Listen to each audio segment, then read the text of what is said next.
지난 강의에 대한 질문 답하는 것으로 시작하겠습니다. 자유명상이 자주 있는지, 자신의 방법으로 괴로움을 내려 그냥 생각을 해도 괜찮을지, 효과가 있으면 얼마든지 할 수 있죠. 근데 명상이라고 하는 것과 생각하는 것을 좀 구분해서 이해할 필요가 있습니다. 자, 명상은 생각을 하나의 주제나 하나의 대상에 모으는 것 또는 생각을 알아차리는 것이 명상인데, 이런저런 생각을 하는 것은 명상이 아니에요. 사유지. 사유도 명상의 종류가 될 수 있는 사유가 있고, 사유가 과거의 일이나 미래의 일로 왔다 갔다 하면 마음이 산만해지고 불안해지고 여러 가지 문제거리들이 생겨납니다. 사유는 우리 인생을 살아가기 위한 필요한 그 정신적인 작용이고 반드시 해야 되는 일인데, 명상할 때만은 사유를 모으거나 사유를 알아차리는 것이 명상이다. 그러니까 명상은 어떤 특정한 문제를 해결하기 위한 방법이라기보다는 우리가 이제 살면서 그것을 해결하기 위한 준비 과정을 하는 것이다, 이렇게 볼 수도 있는데, 물론 화가 많이 날 때 자유명상을 미리 해두고 자유명상의 마음이 화날 때 일어나면은 당연히 도움을 받죠. 그런 자유로운 생각을 하거나 분노의 해로움에 대한 사유를 하거나 이러면은 이제 충분히 사유하는 것 자체가 명상의 주제와 연결되어서 우리 삶을 더 풍요롭게 하고 안정되게 하는데, 잘못하다가는 과거에 있었던 일을 되씹다가 더 화가 나고 더 우울해지고 미래에 있을 일 생각하다가 불안해지고 여러 가지 마음이 흩어지는 경우들이 많이 있습니다. 그래서 그것과는 좀 다른 방식으로 명상적 사유나 명상 자체를 한다, 이렇게 이해하면은 자신만의 방법으로 괴로움을 내려놓기 위한 방법이 효과적일 수 있지만은 명상이 검증된 효과적인 방법이고 명상적인 방법을 한번 써봐라, 이런 얘기입니다. 뭐 하지 말라고 해도 뭐 결국 우리는 하고 살죠. 각자 자신들만의 방식으로. 근데 그것이 효과적이라면은 계속 해도 되지만 효과적이지 않을 때는 그 문제가 어디 있는가 하는 것을 잘 알고서 적용해도 좋다. 명상을 꾸준히 해도 다스리지 않는 생각들, 명상은 생각을 다스리려고 하지 않습니다. 기본적으로. 그냥 명상이 잘 되면 생각이 구애받지 않을 수 있게 된다. 또는 생각이 덜 일어난다. 이때 생각도 마찬가지예요. 과거를 향한 생각과 미래를 향한 생각은 우리를 불안정하게 하고 그렇지만은 기본적으로 생각이 일어나는 것을 막을 수는 없어요. 생각은 우리의 생명 자체의 기본 본성이에요. 우리 인간 자체. 생각이 없는 삶은 살 수 없습니다. 그런데 어떤 생각이 꾸준하게 반복적으로 일어난다, 이거는 내면에 그 생각을 일어나게 하는 조건이 되어 있어서 그래요. 그 조건을 이해하는 것은 상담이나 심리치료를 통해서 할 수 있습니다. 이게 너무 해결이 안 되면은 상담가를 찾아가서 상담을 해보는 것도 좋습니다. 너무 혼자 고민하지 말고. 그것이 나에게 분명한 문제일 수도 있고, 뭐 그걸 트라우마라고 하든 뭐로 하든 내가 알지 못하는데 계속 반복돼서 올라오는 일일 수도 있어요. 그건 아직 자각이 안 되고 통찰이 안 되는 경우니까 그럴 때는 좀 도움을 받는 것이 좋을 수 있습니다. 내가 명상을 한번 집중 명상을 하는데 3달인가 2달 정도 하는데, 처음에 명상을 시작하고 한 일주일 정도를 같은 생각이 계속 올라와요. 똑같은 생각이 명상만 하면 윗바사나를 하고 있었는데 그냥 계속 봤어요. 또 보고 보니까 나중에 일주일 정도 지나니까 이제 더 이상 안 올라와요. 이게 일주일 동안 올라올 나름대로 에너지가 이게 조건화돼서 있었던 거예요. 그 일주일이 갈지 하루 만에 없어질지 열흘이 갈지 한 달이 갈지는 몰라요, 사실은. 근데 이게 강하게 조건화되어 있으면 이게 계속 올라오게 돼 있어요. 그래서 명상을 하기 전에 좋은 방법 중에 하나는, 집중이 잘 안 되거나 생각들이 계속 올라오는 것을 방지하기 위해서는 기본적으로 5개를 지키는 생활을 한다. 그죠? 살생, 도둑질, 잘못된 은행, 거짓말을 삼가하고 술을 삼가하고, 이 생활을 잘하면은 명상에 도움이 돼요. 특히 언어 생활에 있어서 절제된 언어 생활을 하는 거. 그러니까 언어는 4가지잖아요. 거짓말, 이간질하는 말, 그 다음에 거친 말, 쓸모없는 말을 줄이면 명상할 때 생각이 훨씬 덜 일어나요. 왜냐하면 생각은 언어로 구성돼서 일어나기 때문에 언어 활동이 명상한다고 앉는다고 해서 바로 가라앉지 않습니다. 그죠? 이것을 우리 생각 또는 정신작용의 관성의 법칙이라고 할 수 있어요. 관성의 법칙이라고 하는 것은 뉴턴의 제1법칙, 멈춰있는 물질은 계속 멈춰 있으려고 하고 움직이는 물질은 계속 움직이려고 한다. 이게 관성의 법칙 아니에요? 우리의 사유도 계속 일으키면 더 계속 일어나요. 그래서 그 사유가 생각이 일어나는 조건을 덜 일어나게 하는 것, 그것이 도덕적인 또는 타인에게 해가 되지 않고 자신에게 해가 되지 않는 그러한 삶을 잘 살아가는 것이다. 집중이 잘 안 될 때는 걷기 명상을 하고 자선을 하는 것이 유익할 수 있습니다. 그냥 앉자마자 명상하지 말고, 또는 호흡 명상을 수를 세면서 우리가 이미 배운 거 이걸 열심히 하면 집중력이 좋아질 수 있어요. 짧게 하지 말고 길게 10분, 20분씩 해도 괜찮아요. 충분히 집중됐다, 마음이 좀 고요하게 안정됐다 하면 그때 이제 자유명상으로 가거나 윗바사나로 가도 좋습니다. 집중이 잘 되면 명상할 필요 없죠. 이미 집중돼 있으면. 명상 자체가 집중을 훈련시키는 거니까. 이렇게 해서 집중이 잘 안 될 때는 이렇게 집중을 잘 할 수 있는 방법이 걷기 명상 먼저 한다. 그 다음에 호흡 명상, 수를 세는 호흡 명상이나 호흡을 따르는 명상 이런 것들을 통해서 집중력을 기른 다음에 시도한다. 자, 이번에는 더 걷는 것에 집중했더니 걷는 것에 신경 쓰는 다른 생각들을 좀 더 줄일 수 있었다. 이건 명상 소감인데 내가 여기다 붙여놓은 건지 모르겠어요. 반대로 그럴 수도 있었겠네. 자, 게으름과 졸음은 명상을 어떻게 극복하는 것인지, 마음이 게을러지거나 졸릴 때 일단 그 상태를 관찰한다. 자, 똑같은 질문. 졸음을 이겨낼 수 있는 법을 제대로 배우고 싶습니다. 지루함을 느끼거나, 지루함이라는 것은 명상이 변화가 없거나 그럴 때 지루해져요. 그죠? 따분해지고. 그럼 졸음이 오죠. 식곤증. 이건 음식과 관련되어 있습니다. 음식을 먹고 바로 좌선을 하면 졸려요. 그럼 정신적인 태만이 이제 심리적으로 내가 무슨 또 명상 해봐야 소용도 없는데 명상을 이렇게 짧게 해봐야 무슨 필요가 있나? 지금은 좀 쉬고 싶다. 이런 상태에서 명상을 하면은 게으름과 졸음의 상태에 빠지기 쉽습니다. 일단 졸음이 오면 졸림, 조름하고 알아차립니다. 근데 이거는 잘 안 돼요. 이거 알아차리기 전에 졸음이 와버려요 이미. 그죠? 이미 졸음이 와 있는데 어떻게 하란 말이에요. 졸음은 그래서 수행자의 아주 가까운 친구라 그래요. 좀 반갑지 않은 친구지만 어차피 찾아오는 친구야. 얘는 시도 때도 없이 찾아오기도 해. 내가 친구라고 했지만 왕과 같이 찾아와서 무조건 와요 그냥. 이 친구는 부르지 않아도 그냥 와 있어.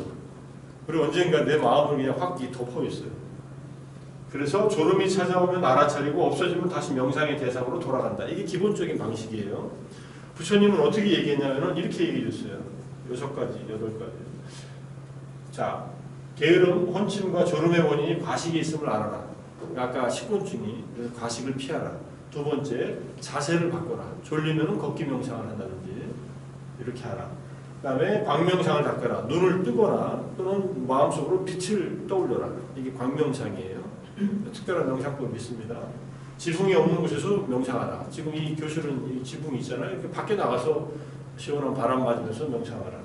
잠자기를 즐기지 않는 좋은 곳을 가까이 하고 수면의 분리가 깨어있음의 이로움에 대해서 말을 해라. 적절한 말을 하라. 이런 게 전통적인 주석서에 나와 있는 방식인데 하나 중요한 사례가 있어요. 목갈라나 존자라고 부처님의 수제자 중에 사리푸타 존자하고 2명의 수제자가 있었는데 이분이 이제 일주일 만에 아라한이 되는데 그 6일째 되는 날에 열심히 수행하는데 엄청난 졸음에 시달려요. 너무 졸려서 수행을 제대로 못하고 있어요. 부처님 보기에 이 졸음을 극복하고 수행하면 바로 이제 완전한 깨달음, 아라한과를 얻을 수 있다는 것을 아시고 부처님 직접 그 앞으로 가십니다. 이건 신통력으로 움직이셨다 그래요. 멀리 떨어져 계셨는데 그래가지고 이렇게 가르쳐줘요. 졸음의 원인이 되는 생각들을 떨쳐버릴 것. 이 말은 내가 요즘에 잠을 잘 못 잤지? 요즘에 내가 좀 무리했지? 그래 몸이 많이 피곤할까? 이런 생각들이 사실은 졸음의 원인이 돼요. 어젯밤 잘 못 잤지? 이러면은 그리고 자선하면 졸음을 빨리 초대합니다. 두 번째, 이전에 들은 가르침을 떠올릴 것. 그때의 가르침이 있으면 다시 생각하면은 이 생각하는 동안에 이제 졸음이 사라진다는 거고 가르침을 자세하게 반복해서 생각하며 외울 것. 이건 이제 그래도 좀 정상적인 방법인데 그 다음부터는 이제 물리적인 방법으로 들어가요. 귓불을 잡아당길 것. 부처님도 이러셨어요. 귓불을 당겨라. 아프죠. 아프니까 잠이 깨죠. 근데 자기가 자기 귓불을 당기는 것은 세게 못 당겨. 적당히 당기고 마니까 금방 또 졸려요. 자리에서 일어나서 찬물로 눈을 씻어라. 이거는 자주 하는 일이죠. 여러분 졸리면 가서 세면대에 가서 세수하고 와라. 그 다음에 자리에서 그 다음에 광명상의 주의를 기울이고 이거 똑같죠. 마음속으로 빛을 떠올리는 거. 그 다음에 걷는 수행을 하는 거. 걷기 수행을. 그 다음에 그래도 졸리면 여덟 번째 마지막으로 사자와 같이 누워서 사자와 같이 눕는다는 것은 오른쪽으로 이렇게 옆으로 대고 눕는 거예요. 일어날 시간을 정하고 자면 될 거. 좀 쉬어라 이런 뜻이에요. 이거는 이렇게 해도 잠이 깨지지 않는다면은 이미 몸이 너무 피곤한 상태에서 오는 생리적 졸음이기 때문에 좀 자라. 얼마나 자나 시간을 정해놓고 하는 것은 30분에서 1시간 내에 너무 짧게 자는 것도 뭐 짧게 잘 수도 있겠지만 요즘에 이 연구에 의하면 28분 정도 자는 게 가장 효과적이래요. 낮잠. 이게 잠의 주기상 28분 자고 일어날 때 정신이 가장 맑게 깨는 주기랍니다. 근데 더 자면은 이제 여러분들 경험했을 거예요. 졸려서 자는데 깨어날 때 보면 또 졸려서 또 자고 또 깨어날 때 또 졸려서 또 자고 이렇게. 잠의 리듬이 잠에 들어갈 때 깨나면은 더 졸린 거예요. 잠에서 깨는 리듬에서 딱 깨면 이게 상쾌하게 깨는데 그게 요즘에는 28분, 뭐 30분 정도라니까 여러분들이 잘 조정을 해서 마지막까지 이렇게 여러분들 명상 경험 보면은 무리해서 그 밤을 잠을 안 자서 졸렸다. 그건 어쩔 수 없어요. 졸아야지. 그죠? 그런데 이제 그렇지 않은 경우에는 졸음은 알아차려서 극복할 수 있습니다. 5가지 장애는 어떠한 경우로 인간 속에 심어지게 된 것인지 이건 그냥 현재 내재되어 있는 것이 중요한 사실이에요. 어떤 경위는 잘 몰라요. 무지와 가래와 같은 번뇌처럼 시작이 없는 때부터 이미 우리 마음과 함께 결합되어 있었지만 이것이 지금도 작동하고 있고 우리의 수련으로 이걸 제거할 수 있다는 것이 중요하다. 왜 욕망과 분노와 그 다음에 뭐 게으름과 졸음이나 또는 불안과 우울이나 의심과 같은 것이 왜 마음에 있는지는 사실 잘 몰라요. 그러니까는 이거는 불가지론적인 입장에서 과거는 때부터 있었고 지금 있구나 하는 것을 스스로가 이해하고 지금 없애려고 하는 노력이 중요하다. 과거부터 있었다고 계속 있는 게 아니라 이것이 조건에 의해서 계속 만들어지니까 있는 거지. 조건만 제거하면 사라질 수 있죠. 그 조건을 제거하는 방법이 수련이다. 명상 수련이다. 자해는 악에 대한 교정책인데 타인을 향한 본능은 어떤 식으로 교정이 되는지 자해는 자신과 타인을 향한 자책감, 분노를 모두 교정해줘요. 양쪽 다. 자해 명상의 대상과 순서를 보면은 먼저 자신을 먼저 하죠. 그 다음에 특정한 대상을 먼저 하죠. 그 다음에 하죠. 그 다음에 모든 존재를 향해서 하잖아요. 특정한 존재를 향해서 할 때 고맙거나 존경하는 대상을 먼저 해가지고 자해의 느낌을 많이 느끼고 그 다음에 사랑하는 사람을 향해서 해서 더 심화시키고 그것이 성공하면 중립적인 대상을 향한 자해 명상을 합니다. 나하고 무관한 사람들. 그 다음에 그것이 성공하면 싫거나 미운 사람을 향해서 할 때 타인을 향한 분노가 이제 점점 녹아나기 시작해요. 핵심적인 것은 뭐냐면은 자신을 향해서 하든 모든 존재를 향해서 하든 고맙거나 존경하는 사람을 향해서 하든 자해의 좋은 느낌을 많이 느끼는 것이 중요해요. 자해의 느낌은 편안함, 기쁨, 행복감 이런 것들입니다. 전율 이런 것들. 이것을 많이 느끼면은 타인을 향한 분노가 약해져요. 여러분들이 누구를 보고 화가 난다는 것은 여러분 안에 불만스러운 것이 있다는 얘기예요. 근데 그 사람을 향해서 일어나는 화는 그 불만이 그 사람과 접속이 되는 거예요. 일종의. 그러니까 내가 행복하면은 기분 나쁜 사람이 앞에 있어도 화가 안 나요, 실제로. 또는 좀 더 여유롭게 저 사람 잘못한 일 뭐 그럴 수도 있겠지 사람으로서 뭐 이렇게 이해하고 갈 수 있어요. 그게 마지막 단계에서 그런 명상을 합니다. 싫거나 미운 대상을 향해서. 이거는 좀 우리가 이렇게 수업 시간에 중간에 짧게 하는 명상에서는 마지막 단계까지 가기는 어려워요. 그러죠? 그러니까 뭐 중립적인 대상까지 가는 것도 다행이지만 그래서 일단은 이 명상의 대상으로 싫거나 미운 사람까지 명상을 할 수 있을 만큼 명상이 잘 되면 얼마든지 가능하다. 일상 속에서도 상시적으로 마음챙김 수행하는 것이 그렇게 하면 가장 좋지요. 그죠? 마음챙김을 항상 유지하는 것이 번뇌로부터 마음을 보호하는 방법이에요. 눈으로 대상을 볼 때 보고 있다는 것을 알아차리고 그 다음에 만약에 멋지거나 아름다운 대상이 눈에 띄었을 때 바로 알아차리면은 그 사람에 대한 집착이나 욕망이 일어나는 것을 막을 수 있는데 그걸 못 알아차리니까 바로 그 다음 순간에 욕망이 일어나죠. 아름다운 대상을 뭐 아름답지 않다고 생각할 필요는 없어요. 그건 물론 부정관의 방식으로 살려할 수 있는 방법도 있지만은 마음챙김만 적용한다면은 그래서 이 마음챙김을 가지고 있는 것이 자기를 보호하는 일이다. 자기를 보호하기 위해서 마음챙김의 확립을 닫고 남을 보호하기 위해서도 마음챙김의 확립을 닫는다. 부처님께서 말씀하셨듯이 이거는 필수적인 일인데 잘 못하죠. 그러니까 이것을 훈련을 시켜서 갖추려고 노력을 하는 거죠. 부처님은 알아는 대로 마음챙김이 끊어진 적이 없다는 거예요. 계속 보고 있으니까, 자각하고 있으니까. 자, 수련을 통해 우리는 마음챙김의 힘을 기를 수 있다. 마음챙김은 꼭 지금 일어나고 있는 몸감함 현상을 잊지 않고 포착하는 것만이 아니라 자애의 마음을 일으키는 것도 마음챙기는 것 중에 하나예요. 자애의 마음을 잊지 않고 있는 것. 그러니까 자애의 마음챙김이라고 할 수 있죠. 그것도 좋은 수련 아니에요? 모든 존재들이 행복하기를, 내 자신이 행복하기를 계속 이걸 반복하는 것. 그것도 마음챙김의 사마타적인 방법이고 윗바사나적인 방법은 지금 내 몸과 마음에서 일어나는 경험을 그때그때 놓치지 않고 포착해서 알아차리면은 그게 마음챙김이 이어지는데 이건 훈련을 좀 해야 됩니다. 훈련을 좀 많이 하면은 이게 가능해져요. 가능해지면은 나중에 이제 얘기하겠지만은 마음이 굉장히 명쾌하게 깨어있고 굉장히 고요하게 평정심을 유지할 수 있어요. 두 가지가 다 돼요. 자, 심해탈과 해탈이 동시에 일어나야만 진정한 해탈인가요? 그건 아니고 해탈이 아라함과의 조건이에요. 지혜에 의한 번뇌의 단절이 해탈이고 아라함. 그러니까 아라함 하면 그냥 해탈자다 이렇게 보면 되는데 심해탈은 해탈의 조건이 돼요. 그런데 해탈은 기본적인 선종을 의지하여 일어날 수도 있다. 그래서 심해탈에서 경험하는 뭐 사선과 사무색계정에서 경험하는 깊은 단계의 집중이 아니더라도 기본적인 선종인 찰나산매나 근접산매 같은 선정을 통해서도 마음이 5가지 장애에 의해서 휘둘리지 않게 되고 그 다음에 그 안정된 마음으로 이제 관찰할 수 있는 힘이 생긴다. 그런데 이 해탈자는 그래서 찰나산매, 근접산매를 의지해서 해탈이 되는 분들도 있고 선정을 닫고 심해탈을 이루고 해탈이 되는 분들도 있고 그래서 해탈이 핵심이고 심해탈은 여러 가지 옵션이 있다. 다양한. 그렇지만 반드시 심해탈이 어떤 과정이라도 겪어야 된다. 그것이 찰나산매든 근접산매든 또는 색계의 본산매든 무색계의 본산매든 그런 산매 경험이든 그렇게 이해하면은 두 개의 관계를 알 수 있을 겁니다. 몸에 관찰된 주제만 14가지가 되는데 이것을 다 외워서 공부하는 게 아니에요. 모두 할 수도 있고 일부만 해도 괜찮아요. 전혀 관계없습니다. 외우는 것이 아니라 직접 수행을 통해서 익숙하게 하는 거예요.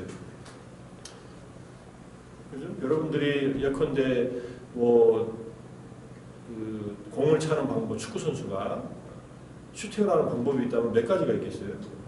잘 모르지만 여러 가지가 있죠. 인사이드 킥, 아웃사이드 킥, 그 다음에 또 페널티 킥을 찬다고 하면은 방법에 따라서 또는 장소에 따라 다 다르잖아요. 그거를 외우고 있는 게 아니라 슈팅 연습을 하면서 몸으로 그걸 아예 완전히 익숙하게 하는 거죠. 그러면 더 이상 뭐 자연스럽게 자기가 필요할 때마다 순간적으로 반응하면서 볼을 찰 수 있죠. 14가지 주제도 하나하나 다 익혀서 필요할 때마다 써도 되고 14가지 주제라 간단하게 말하면 호흡에 대한 거 하나, 우리의 행주자와 동작하면서 하는 거 2가지, 그 다음에 3번째는 뭐예요?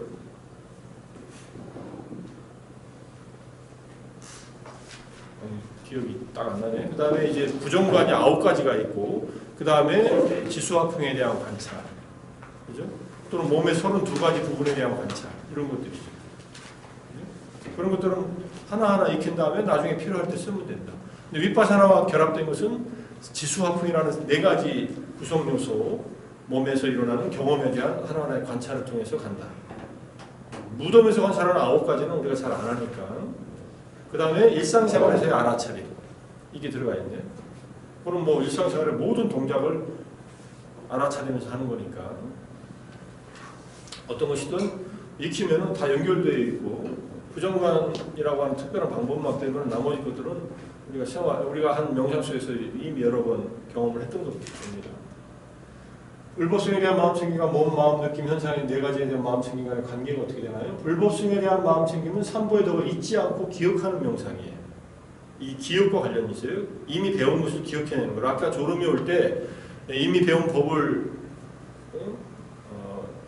생각하고 기억할 것, 이것이 있었잖아요. 그거와 마찬가지예요. 마음챙김의 기억의 측면을 수련하는 것이 불법성 삼보나 계사천, 계를 지키고 보시를 하고 천상에 이르는 방법에 대한 반복적인 이 생각, 지속적인 생각이 하나의 마음챙김의 하나의 기능으로서 기억을 활성화시키는 명상이다.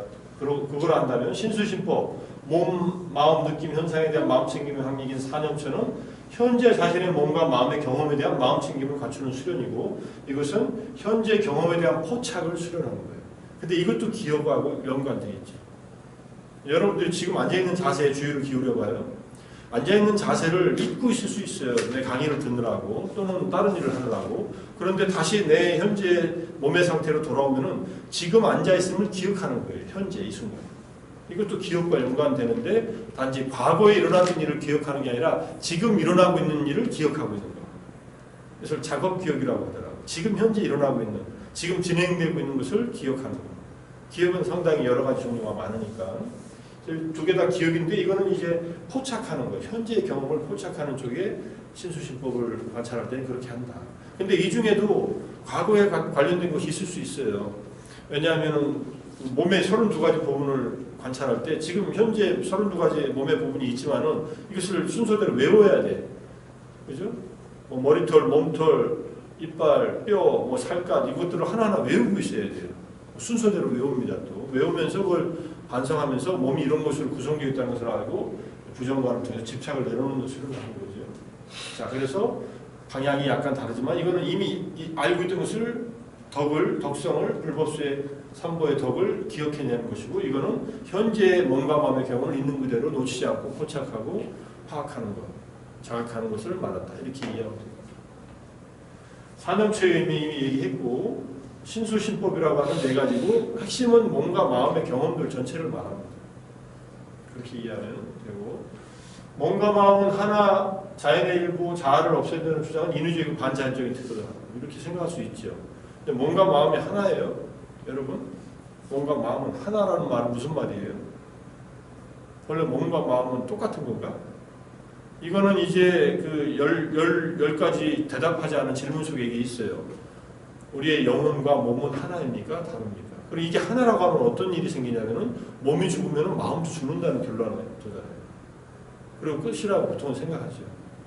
근데 정말로 몸과 마음이 하나라면은 몸에서 일어나는 경험이 마음에 항상 영향을 미쳐야 되고, 마음에서 일어나는 것이 몸에 항상 영향을 미쳐야 되는데, 이거는 밀접하게 서로 조건적으로 영향을 주고받는 두 가지 실제이지만은 두 가지 원리를 가지고 있어요. 그래서 마음이 작동하는데 몸은 작동하지 않을 수도 있어요. 마음에 따라서. 또는 몸은 작동하는데 몸에서 어떤 감각이 일어나는데 마음은 거기에 반응하지 않을 수도 있다. 이거는 수련된 사람들한테 가능해요. 그래서 육체와 정신은 결합되어서 서로 관계를 맺고 있고 서로 조건적으로 작동하지만은 그것이 일치하지는 않는다. 이게 기본적인 불교의 가르침이에요. 그래서 정신현상과 물질현상. 그러면 몸과 마음이 하나라면 이 물질은 마음에 어디 있어요? 책상도 마음이 있어야 되겠네? 이것도 물질이니까. 물질이 있는 것은 다 정신이 있다라고 봐야 되잖아요. 근데 정신이 없는 물질이 따로 있죠. 식물은 어때요? 식물도 정신이 있다라고 할 수 있지만 식물은 생명은 있지만 정신이 있다라고 하지는 않습니다. 불교의 관점에서. 생명현상의 어떤 여러 가지 원리에 따라서 그게 씨앗에서 싹트고 성장하고 다시 열매를 맺어하는 것이지. 자, 일단 그렇고, 자연의 일부라는 것은 뭐 당연하죠. 뭔가 마음은 자연의 일부죠. 자연이 아닌 뭐 초자연은 아니죠. 근데 자아를 없애야 한다고 주장하는 것은 잘못된 자아관념을 없애는 거예요. 몸과 마음을 없애는 게 아니야. 그죠? 몸과 마음은 변하면서 실제하는 것인데 자아가 있다라고 우리는 착각을 하고 산다. 그래서 보통의 사람들은 몸과 마음을 나라고 생각하고 살아요. 이것 자체가 뭐 크게 문제가 되지는 않을 수도 있지만은 이거는 착각이다. 그런 자아, 고정된 자아는 없다는 것을 실제하는 몸과 마음을 자기가 직접 관찰하면서 파악해 나가는 것. 이것이 불교의 지혜다. 경험적 지혜고 윗바사나의 지혜다. 이렇게 볼 수 있습니다. 자아관념은 버리고 몸과 마음의 경험을 있는 그대로 보라. 이것이 매우 인위주의고 반자연적인 태도인가요? 자연스럽게 살면은 몸과 마음이 나라고 생각하고 보통 사람들처럼 그러면은 그 몸과 마음에 대한 자아에 대한 집착이 있고 고통도 따르죠. 그런 면에서는 매우 인위적인 노력을 통해서 고통에서 벗어나려고 하는 아주 부자연스러운 행위라고도 할 수 있어요. 수련을. 그런데 이것은 우리를 궁극적인 자유로 행복으로 이끌어준다. 이것이 부자연스럽고 반자연적인 태도인가요? 그럼 고통스럽게 살아야지. 자연스럽게. 보통 사람들은 다 그렇게 살아요. 그냥. 근데 고통 속에 사는 것이 자연스러운 삶이라고 하는 것은 그냥 그 삶밖에 모를 때의 일이고 고통에서 벗어날 수 있는 방법과 상태가 있는데 그것은 인위적인 노력을 당연히 해야죠. 명상을 하고 배우고 명상을 하고 그러면서 그것을 극복해 나가는 과정을 겪는 것은 반자연적인 태도라기보다는 초자연적인 태도라고 할 수 있죠. 자연의 고통의 경험을 벗어날 수 있는 단계로 가는 거예요. 그래서 출세관적이라고 하잖아요. 우리가 사는 보통 사람들은 그냥 세상에서 사는 방법, 저걸 자연적이라고 하면은 세관, 그다음에 출세관 이렇게 쓰잖아요. 이거는 이른바 범부들의 자연스러운 상태, 보통 사람들의 출세관은 성인들의 자연스러운 상태예요. 서로 가치관이 다르죠, 당연히. 범부들은 감각적 쾌락이 행복이라고 생각하고 살고 그걸 얻을 때는 그걸 얻기 위해서 평생을 바쳐서 노력하고 살고 성인들은 그것을 고통이라고 생각해서 감각적 쾌락부터 시작하는 여러 가지 번뇌들을 제거하고 자아의 잘못된 관념을 벗어나서 성인의 깨달음의 자연스러운 상태에서 행복하게 사는 거예요. 이들은 고통을 행복이라고 생각하고 사는 거고 근데 범부의 입장에서 성인의 수행을 보면 저 사람들은 고행을 하고 있고 비자연적으로 살고 반자연적으로 살고 인위적으로 산다라고 생각할 수도 있지만 실제로는 이것은 고통을 극복하는 그런 상태를 지향하고 이거는 고통을 극복했다라고 착각하고 쾌락을 추구하는 삶을 사는 것입니다. 여러분들이 어떤 것이 맞고 그런지는 성인의 상태에 대한 이해와 경험이 없으면 이 범부의 세간적인 상태를 그냥 이것을 자연스러운 상태라고 착각하고 삽니다. 그러면 그렇게 살 수밖에 없어요. 그렇게 사는 사람이 대부분이고 깨닫기 위해 계속 수행하는 것도 결국 깨달음 부처라는 목표를 가지고 집착하고 욕망하는 거 아닐까요? 당연히 그렇죠. 이걸 부정하지 않아요. 그래서 윤회의 괴로움을 없애려는 가래는 윤회를 초래하는 가래를 제거한다. 이거 한번 설명한 적이 있죠. 좋은 가래와 안 좋은 가래가 있다. 좋은 가래는 안 좋은 가래를 제거하고 윤회에서 벗어나게 하고 안 좋은 가래는 윤회에 계속 빠지게 한다. 그래서 수행의 과정에서 좋은 가래는 필수적이에요. 좋은 가래를 여기 법탐이라고 써놨어요.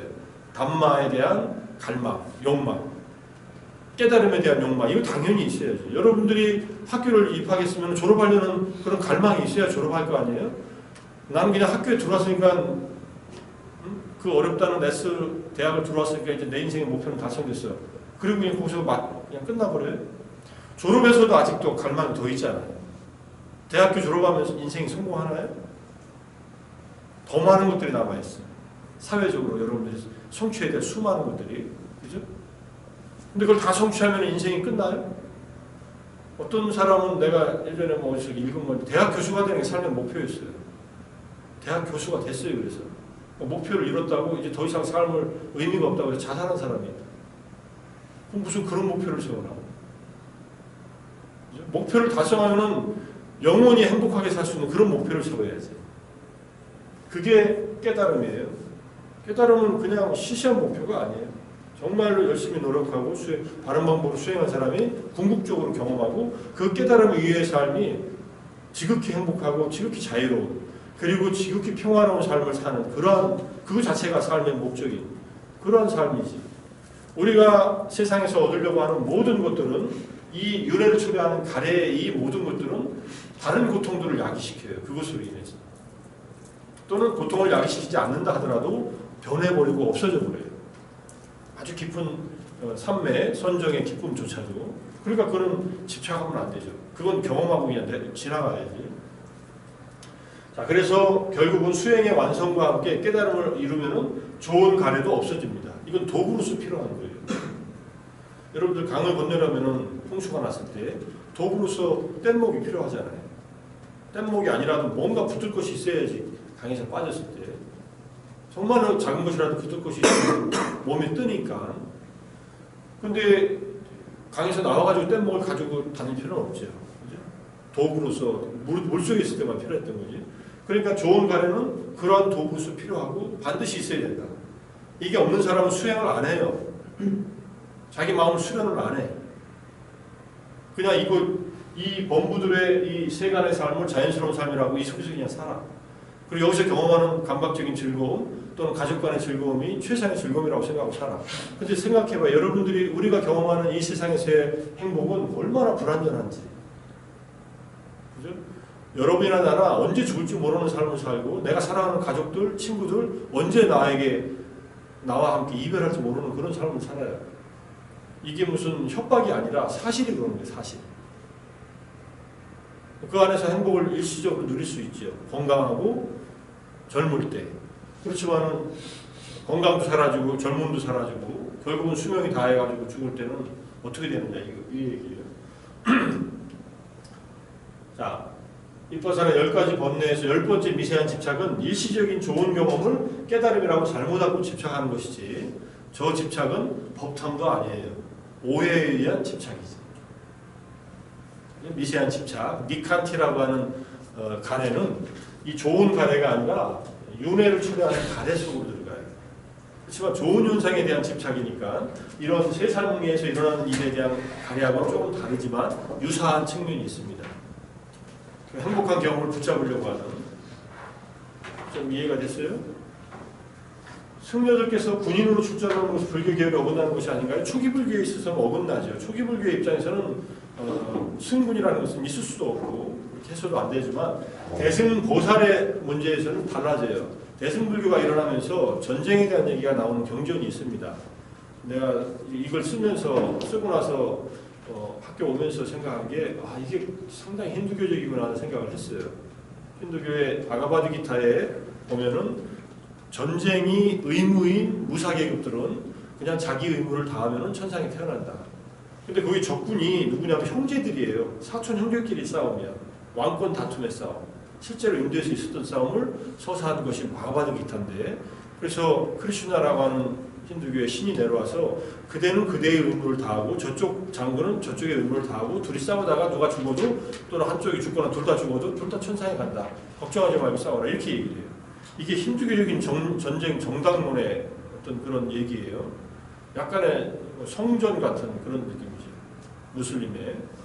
근데 불교에서는 그렇게 싸우는 게 아니라 타인의 악행을 저지하는 과정에서 자신이 살생 등의 악행을 할 수는 있지만 그래서 자기가 지옥의 고통을 받을 수도 있지만 그것을 막겠다고 이렇게 나선 거예요.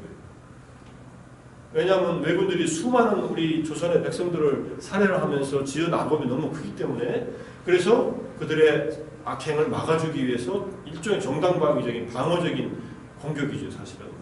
무고한 백성을 보호하려는 원력과 이게 결합되어 있어요.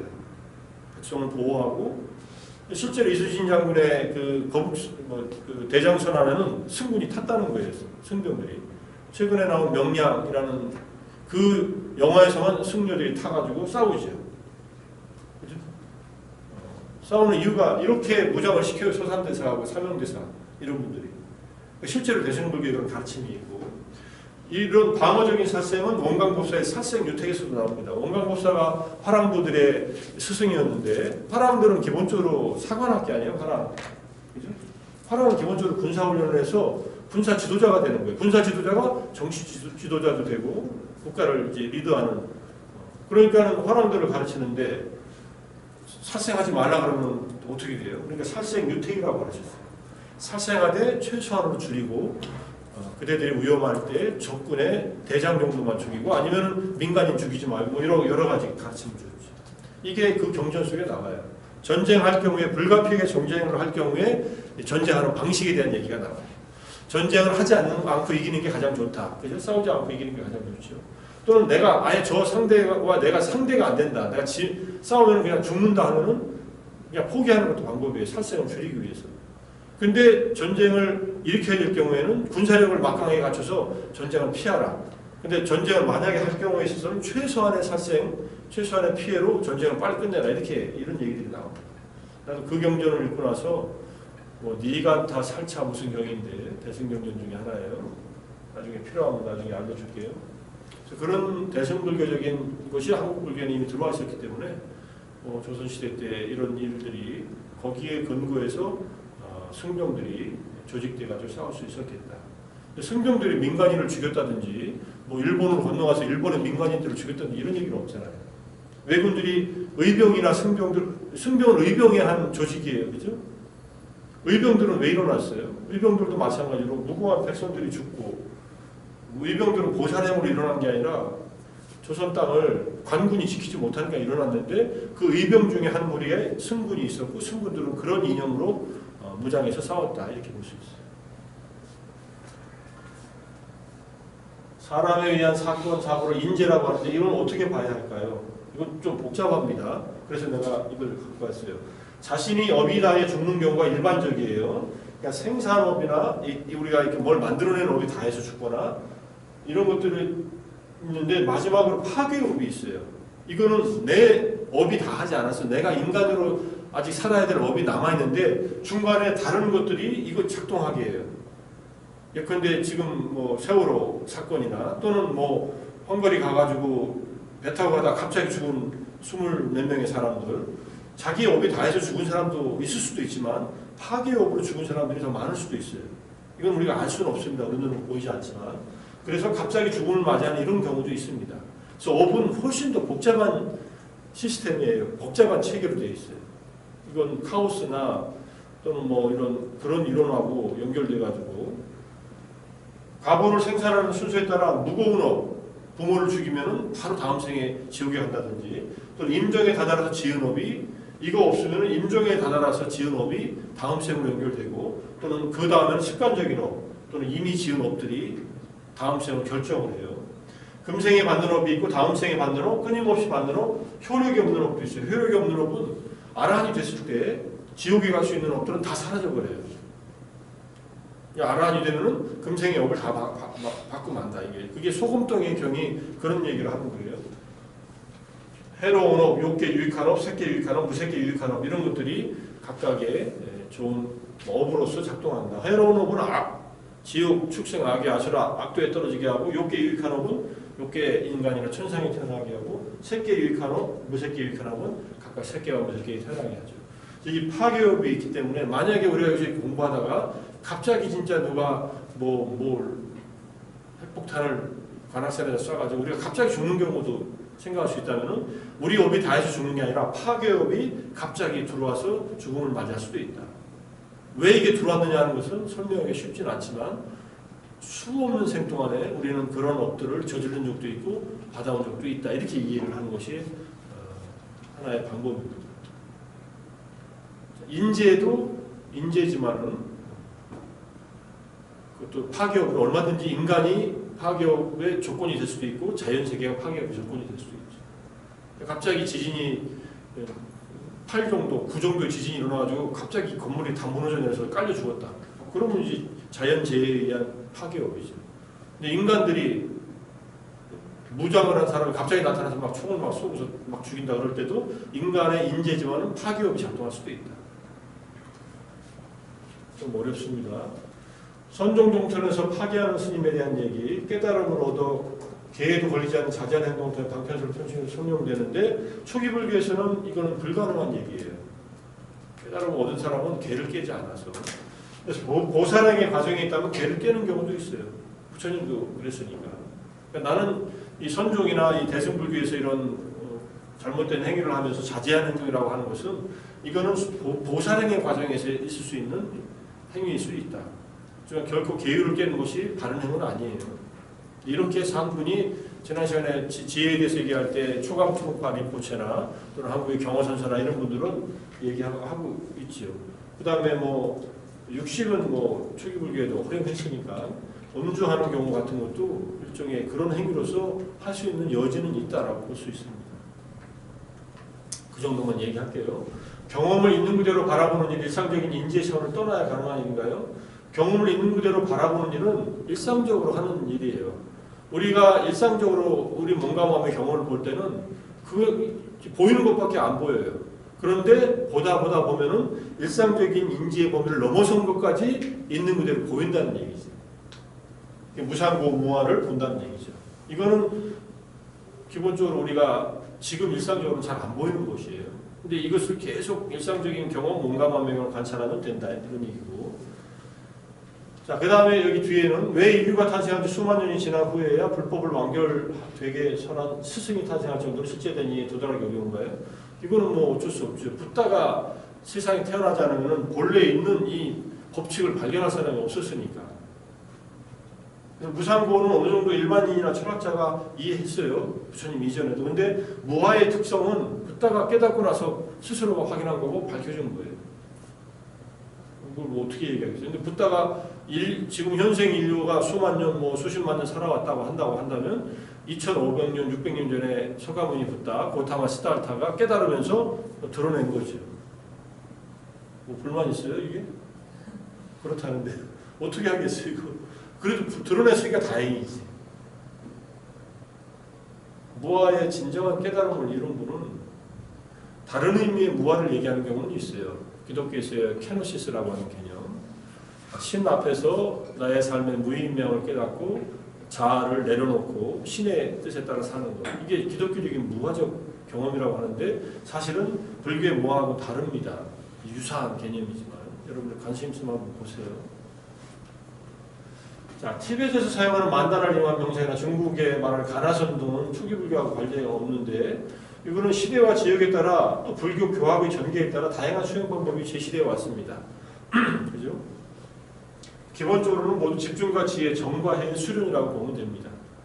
만다라 그림 그려서 만다라는 둥근 원형이고 우리의 마음에 이미지화시키는 비주얼라이제이션 하는 것에 그림으로 표현하는 것이에요.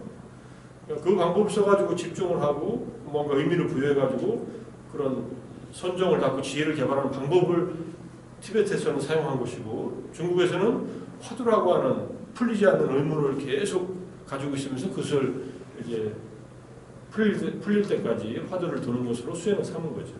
정과 해를 합치시키는 수련이다. 이렇게 이해하면 됩니다. 지금도 하고 있어요. 지금도 효과가 있고. 수행 방식으로 수식관이 특히 강조되는 것은 부작용이었기 때문에 권장했다. 이렇게 이해하면 됩니다. 부처님께서도 수식관을 닦았던 것도 태자 때 닦았던 수식관의 기억을 고행을 그만두면서 기억나서 그 방법에 따라서 선정을 이루고 깨달음을 도달했다는 건데 부처님은 사실 안 닦은 수행이 없다고 보면 돼요. 부처님의 말에 의하면 당신이 직접 해보고 경험하지 않은 것을 나는 가르치지 않는다. 직접 경험하고 완전히 이해하고 완전히 마스터한 것만을 가르친다. 그래서 초기 경전 내에 있는 모든 수행 방법은 부처님이 다 가르친 거예요. 그분이 그걸 다 해봤다는 얘기예요. 쉽게 말해서. 뭐 금생이 했는지 전생이 했는지 몰라도 전부 다 시도해보고 확인한 것들을 다 가르쳤어요. 어떻게? 제자들에게 맞는 방법으로. 당신은 모든 방법을 다 알고 있고 그렇게 이해하면 어떨까요? 사자가 육수념에서 보시라는 의미를 쓰고 사물행시는 평등심으로 쓰인다. 이게 원어가 달라요. 육수념의 사의 원어는 짜가라 그래요. 짜가. 짜가라는 말은 버리다라는 뜻에서 온 동사예요. 버리다라는 말은 욕망을 버리다는 뜻과 보시하다라는 말 두 가지가 있어요. 내가 여러분들한테 내가 갖고 있는 걸 뭘 주면은 내 것을 이것에 대한 욕망을 버리고 상대방에게 도움이 되는 물건을 주는 거 아니에요? 그러니까 욕망을 버리는 것은 내면의 욕망을 다스리는 것과 그 다음에 보시를 하면서 욕망을 다스리는 방법 두 가지가 있다. 욕망을 그냥 버리는 것은 자기 안에서 일어나는 일이지만 보시는 뭔가 줘야죠. 물건을 주던 또는 상대방의 마음을 편안하게 해주던 모르는 걸 가르쳐주던 이게 다 보시입니다. 이게 차가라고 해요. 또는 일반적으로 보시하면 다나라고 해요. 다나. 다나는 주다라는 동사에서 온 명사예요. 주는 것. 이걸 시라고 해요. 이거는 시라고 번역을 하죠. 보시할 때 시. 보시, 지게, 천상할 때 시. 근데 여기서는 짜가라는 말을 쓰고 짜가는 두 가지 의미가 있기에 더 넓은 의미죠. 실제로 잘 지적했어요. 이 버릴 사자, 이 사자는 그래서 두 가지 의미로 이해해야 돼요. 사무량심의 사는 우백가라 그래요. 우백가는 무슨 뜻이냐? 평정한 상태. 평정심이 유지돼서 평온한 상태. 근데 우백가가 하나가 더 나와요. 감각적으로 우백가의 상태가 있어요. 그러니까 괴롭지도 즐겁지도 않은 무덤덤한 상태. 이 우백가도 우백가라는 말을 써요. 이거는 무덤덤한 상태인데 사무량심의 우백가는 평정하고 지금 평등한 상태. 모든 것을 평등하게 보고 마음은 평정을 이룬 상태. 그러니까 굉장히 높은 수준의 상태이죠. 그게 우백가라고 합니다. 버릴 사자를 쓸 수밖에 없었던 것은 이 두 가지 용어에 해당하는 한자 용어가 이 용어로 일치했던 것뿐이지 내용은 다르다. 잘 지적했습니다. 숭산스님 마하부산한다 등란탄 달나라와 세계 4대 생물이라고 불렸다는 것을 부처를 썰어서 봤다. 뭐 어쨌든 그렇게 뭐 부를 수 있겠지만 이거는 이제 보는 각도에 따라 다 다르고 부처님 생시처럼 비구의 깨달음을 인계하는 시스템이 갖춰져 있나요? 이것은 수행의 결과를 확인하는 방식은 수행 전통마다 달라요. 그래서 가나선을 한 분이 뭐 윗바사나 한 분한테 가서 점검받고 이럴 수가 없어요. 깨달음은 자명하게 스스로 알 수 있어요. 사실은 여러분들 마음을 지금 여러분 마음인 것을 스스로 알지요. 몰라요? 내 마음 나도 몰라? 지금 상태에 여러분 마음 알잖아. 아직도 여러 가지 생각이 일어나고 뭐 명상할 때 잠깐 안정됐다가 명상에서 그만두면 또 불안해지고 이제 중간고사, 기말고사 다 우리 친구 얘기했지만 이거 여러 학기 끝나면 이제 여행 가야 되는데 어떻게 가나 이러고 생각이 계속 일어나잖아요. 그게 자명하죠. 자기 마음에서 일어나는 것은 자명하게 알듯이 깨달음도 자기 마음에서 경험하는 것이기 때문에 자명합니다. 근데 문제는 깨달음이 아닌 것과 깨달음을 구별하지 못하는 경우가 종종 있어요. 등산하다가 우리가 윗바사나 10가지 번뇌에서 빛이 보이거나 또는 지혜가 생기거나 아주 확고한 마음 챙김이 생기거나 기쁨이나 행복감이 생겼을 때 이게 깨달음인가라고 집착하잖아요. 윗바사나 10가지 번뇌, 10번째 번뇌, 미세한 집착. 그러니까 그것을 구별하는 것은 선배나 스승이 해줄 수 있어요. 물론 먼저 깨달은 분은 그 깨달음 정도에 이른 사람을 점검해 줄 수 있습니다. 그래서 인가를 받는다는 말은 그래서 나온 건데 제자가 스승을 능가할 수도 있어요. 불교는. 그러면 능가한 제자는 스승이 다 알 수 없어요. 그 경지를. 그런 경우도 있으니까 굉장히 이건 주의해야 되고 조심해야 되는 일이지만 아주 중요한 문제예요. 근데 대부분은 이제 스승을 믿고 그 스승 밑에서 자기가 수행하면서 계속 점검받고 부처님도 스승을 믿고서 알라라까라마 우따가라마부터 두 스승 밑에서 선정을 배워서 스승이 다 인정해 주잖아요. 자기 상태만큼 이뤄졌을 때. 근데 부처님은 그것이 목적이 아니었기 때문에 떠나서 더 깊은 수행을 해들어간 것이고 이 정도만 얘기하고요. 우리가 이제 다음 시간 정도 얘기할까 그 다음 시간에 얘기할까 몰라지만 테라바다 불교에서는 깨달음 얻었다는 스님이 있었어요. 술룬사이더라고. 근데 이 스님은 자기가 깨달음 얻었다는 것은 자기는 알았지만은 사람들이 진짜 깨달았는가 하는 것을 누가 검증하냐면은 교학자들, 수행을 아직 깊게 하지 않았지만은 불교 교학을 밝게 하는 기라성 같은 미얀마의 교학자들이 모여가지고 이 스님의 경험을 검증하기 시작해요. 어떤 경험을 했느냐는 것을 말로써 들으면서. 그러니까 이 스님은 한 달 거치면서 수타원, 사다함, 아나함 오늘 이제 10장에서 배울 거지만 그 다음에 네 번째 달에 출가하고 네 번째 달 마지막 4개월이 지날 시점에 아란이 되었다는 것을 설명을 해주니까 그걸 인정을 해줘요. 그 단계들을. 깨닫지 못한 교학자들이 한 명이 아니라 여러 명이 앉았어. 그렇게 인정을 했다는 얘기는 있습니다. 이 스님은 근데 글자를 아는 스님이 아니에요. 이 술룬사이들은 농사꾼이었고 농사 짓다가 수행을 혼자서 수행하는 방법이 있다는 것을 알고 혼자서 수행을 하다가 깨달음을 얻어요. 그런 분도 있어요.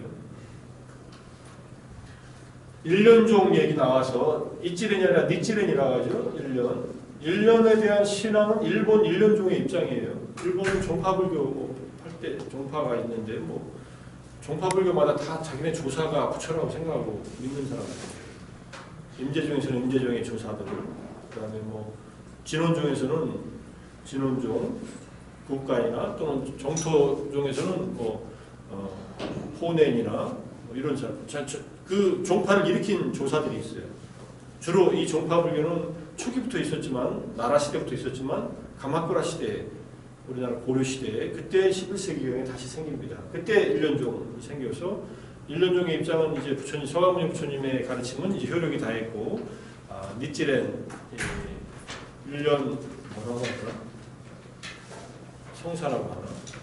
니찌렌 쇼닌이라고 하더라? 성인 일련 성인의 가르침이 이제 효력을 발휘할 때가 됐다. 이렇게 주장하는데 자기들끼리 주장했어요.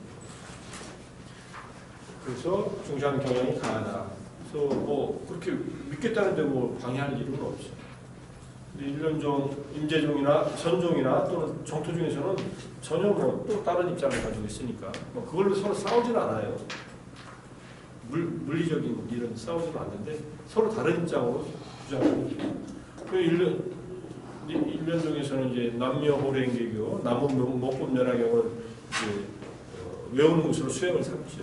한국에 들어와 있는 창가학회, 일련 정종 같은 것은 일련종에서 또 분파되어 나간 신흥 교단들이에요. 많이 들어와 있죠. SGI라고 해서 소가가까 인터내셔널이라고 해서 들어와 있죠. 어디 여기 근처에도 있을 거예요. 굉장히 군대식이고 나름대로 잘 하는데 너무 좀 경직되어 있는 모습이고요. 일본 불교는 그런 모습들이 많이 있어요. 우리가 일본 불교까지 수입해다 신앙할 필요는 없다. 거기까지 안 가도 이미 인도 불교부터 한국 불교 내에서 있는 것만으로도 수행하기 충분하다 이렇게 생각하고, 일본은 법화경 신앙이 굉장히 토대를 이루고 있어요.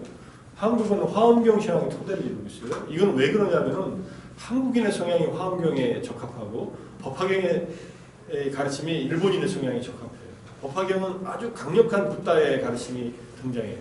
서가모니 부처님이 아주 신과 같은 존재로 등장하고, 화엄경은 수많은 성자들이 등장해요. 비로자나불이라는 법신불이 있고, 법신불은 원래 가만히 있는 분이니까. 그러니까는 굉장히 다양한 이 사상적 또는 실천적 방법들이 전해져 오는데, 일본은 이 법화경을 중심으로 한 천태종 계열의 이 수많은 일본 종파들은 나름대로 강력한 지도자를 모시기 위해서 이렇게 모이는 일들을 하죠. 그 정도만 얘기하겠습니다. 더 얘기하면 복잡해지니까.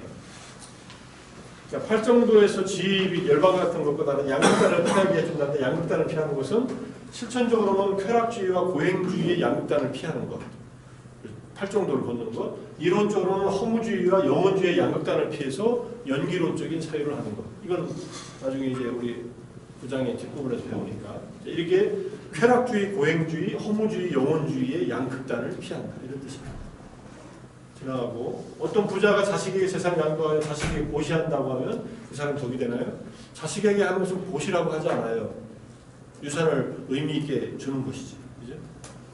자식에게 뭐 주면서 너한테 보시한다 이러고 주나요? 그럼 자식이 부모한테 용돈지 뭐 아버지한테 난 보시하는 거 이렇게 주나요? 자식에게 재산을 주는 것은 부모의 의무를 행하는 것이 일반적으로 보시를 하는 것은 아닌데, 자식을 도와주는 것은 일종의 보실 수는 있죠, 당연히. 누군가에게 뭔가를 해주는 거야, 자식을 하더라도. 뭐 당연히 덕이 되죠. 부모가 자식을 돌보는 일, 자식이 부모를 돌보는 일은 당연히 덕이 되는 일이니까, 제가자의 실천 속에서. 그렇지만 그거를 타인을 향한 보시하고는 좀 궤를 달리한다 이렇게 이해할 수 있습니다. 중생을 인간에 한정하지 말라고 하셨는데, 돌고래 같은 지능이 있는 존재가 깨달음을 얻을 수 있나요? 인간이 아닌 동물이 수행을 하는 경우는 있지만 깨달음까지 도달한 존재는 인간이나 천신밖에 없어요. 내가 확인한 거. 동물들이 부처님의 법을 듣고 천상에 태어나는 경우는 있어요. 저 깨달음 얻은 건 아니죠. 이해 못하는 무슨 경전 내용 것을 들어요. 그 공덕으로 천상에 태어나는 경우도 있었다. 박쥐들이 그랬고, 그 다음에 개구리들이 그랬고. 그래서 미얀마에 가면은, 미얀마는 이 포살 이래, 지난번에 얘기했죠. 초하루 8일, 보름 24일, 뭐 이렇게 요 4일에는 밤낮으로 경전을 독경을 해요. 저녁에서 어디를 가나 그게 들려요, 사실. 밤새도록 해. 사람들 잠도 안 자는, 틀어놓고서 있으니까 잠을 안 해. 근데 그거 아무도 뭐라고 안 그래. 이게 다 공덕이 되는 걸 아니까. 그걸 듣는 미얀마의 저녁에 있는 짐승들도 다 공덕이 된다고 생각하고, 인간들도 의미는 몰라도 된다. 부처님의 말씀이나 아비담 말을 듣는 것만으로 공덕이 된다 이렇게 생각하니까. 원래 모든 것은 영원하지 않은 것 아닌가요? 영원하지 않은 것 아닌가요? 이게 무슨 소리야? 보편적인 특성이라고. 영원하다는 말이죠. 영원하다는 소리예요. 영원하지 않다.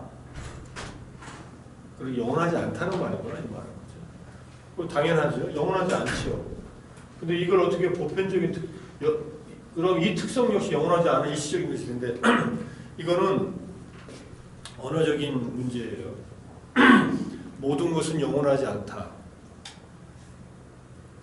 자, 이 말이 만약에 영원하다면은 이 말은 이 말 속에 담긴 주장과 모순된다.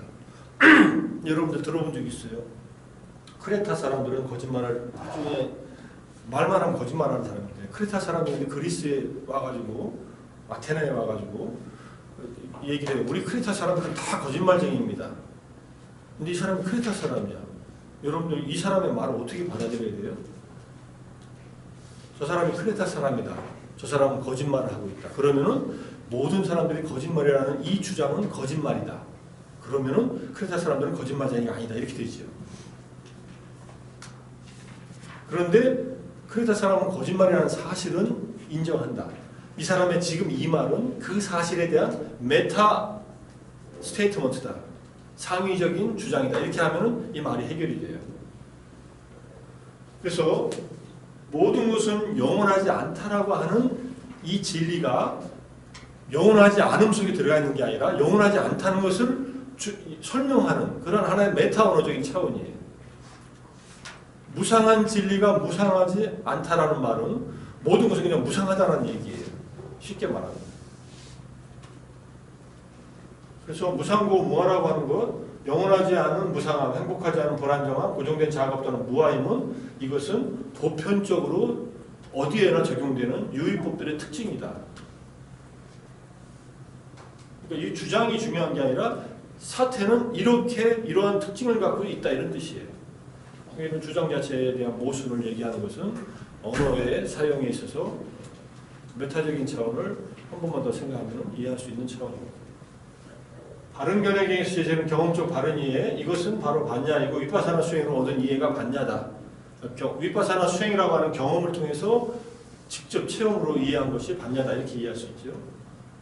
거기까지 하고 명상소강, 자율적으로 격기 명상, 고민과 일상적 불만으로부터 잠재나고 벗어날 수 있었다. 그런 얘기. 소음이 들리지 않는다는 것이 되려 집중에 방해가 되었다. 교내에서는 아무 소리가 없다는 몸에도 소음이 될 수 있다는 것. 밖에 소음이 없으면 속에서 소음이 일어나요. 이거 지금 그 얘기 아니에요. 자율적으로 걷기 명상에서 자의 마음을 일으켜서 나름대로 쉽게 일어났다. 눈을 감거나 자세를 바르게 하고 있는 것은 조금 자연스러워져 있는데 졸음이 올 때 어떻게 할지 이미 얘기했습니다. 처음 명상했을 때 비교하면 그다지 발전이 안 됐는데 그래도 상쾌한 기분과 의욕이 생겨났다. 이런 얘기. 아직까지 명상이 수월하게 진행되는 것 같지 않지만 명상을 한 날은 훨씬 차분한 마음으로 맑은 정신으로 하루를 지낼 수 있었다. 많이 하면 훨씬 더 좋아지겠죠. 이거를 만 시간 이상 한 사람들은 명상 안 할 때도 명상 상태에 있대요. 만 시간은 어떤 시간이냐면요. 하루에 15시간씩 수행해서 2년간 수행하는 거예요.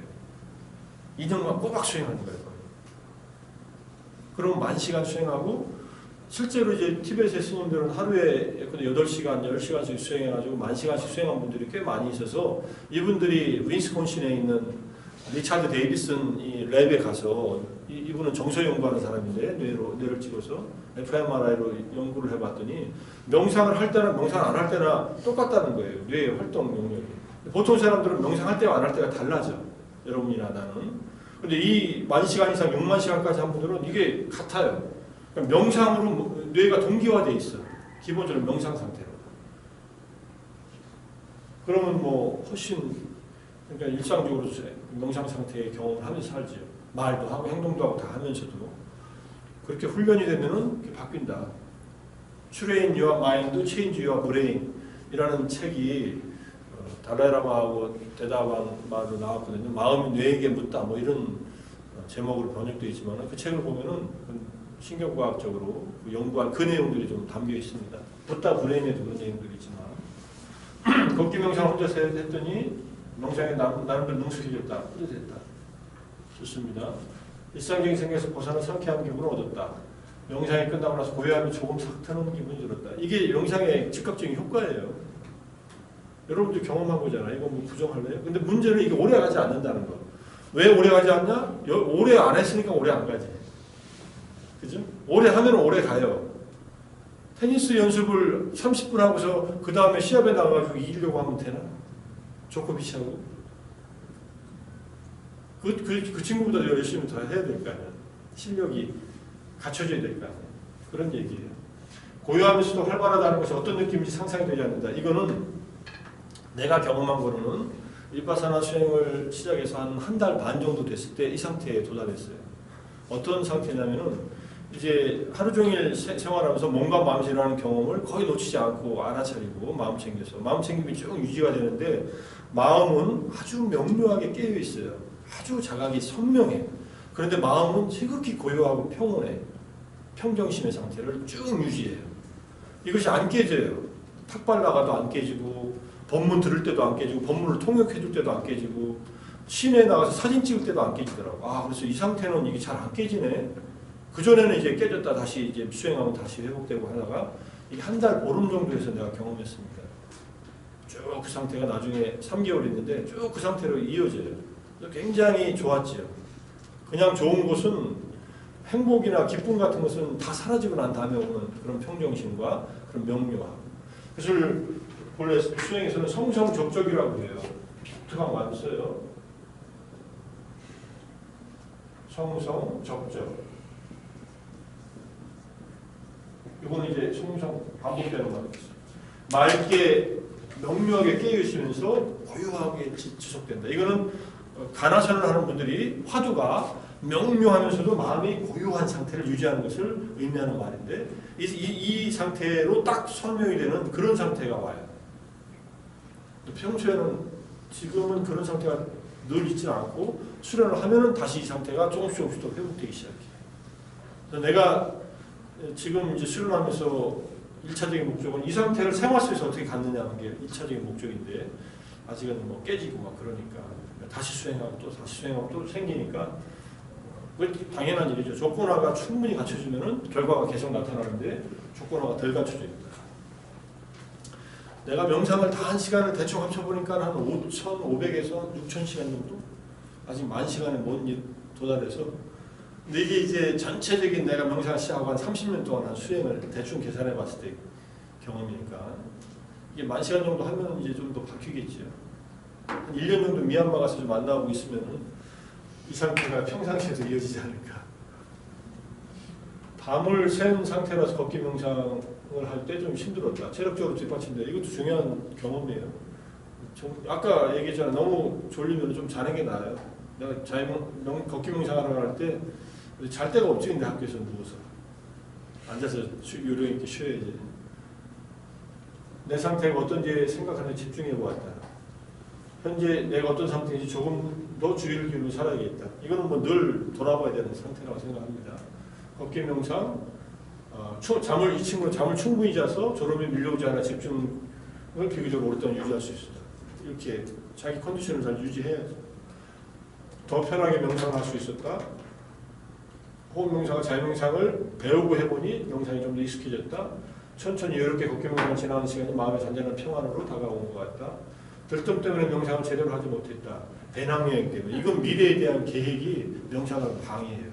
배낭여행을 지금부터 계획할 필요 있어. 아직 시간이 한참 남았는데. 뭘 계획을 해? 어디 가서 누구를 만날까? 뭐 어디 가서 뭘 먹어? 이런 걸 계획하고 있나? 그럼 가서 해요. 현장에 가서. 근데 미래 일을 계획하면 이렇게 마음이 들떠올라요. 그죠? 어쩔 수 없어요. 걷기 명상을 하다 보니 처음 명상할 때보다 더 집중을 잘하게 되었다. 걷기 명상, 편안한 행복감 이런 상태를 처음 경험해보는 만큼 연습을 더 길게 유지해서 해야겠다. 연습을 더 해야죠 사실. 걷기 명상을 해보니까 당연하게 존재했던 다리의 존재가 무엇인가 어색하게 색다르게 느껴진다. 어색하고 색다르게 느껴지는 것이 다리에 진짜 있는 경험이라면 이렇게 느끼는 것은 중간 과정에서 누구나 있는 일입니다. 이건 잘못된 일이 아니라 당연한 경험 중에 하나인데 나중에는 자연스럽게 느껴져야 다시. 자, 여기까지. 자, 답한 것에 대해서 질문 있으면 질문해요. 늦게 온 친구들은 뭐 앞에 한 얘기를 못 들었으니까 나중에 자기 질문 앞에서 다 얘기했으니까 동영상을 보고. 자, 아직 안 더워질 때 걷기 명상을 좀 하고 올까요? 어떻게 할까? 안 나가고 싶어? 벌써 덥나? 아직은 안 더운 것 같은데, 그죠? 이 강의를 벌써 1시간이나 했으니까 지금부터 15분 동안 덮고 일어나서 나가서 자연스럽게 걷기 명상하고 올게요. 30분까지 들어오세요. 지금 14분이니까. 15분 걷기 명상. 졸린 사람은 빨리 걸어줘. 그러다 졸음이 가라앉으면 천천히 1단계.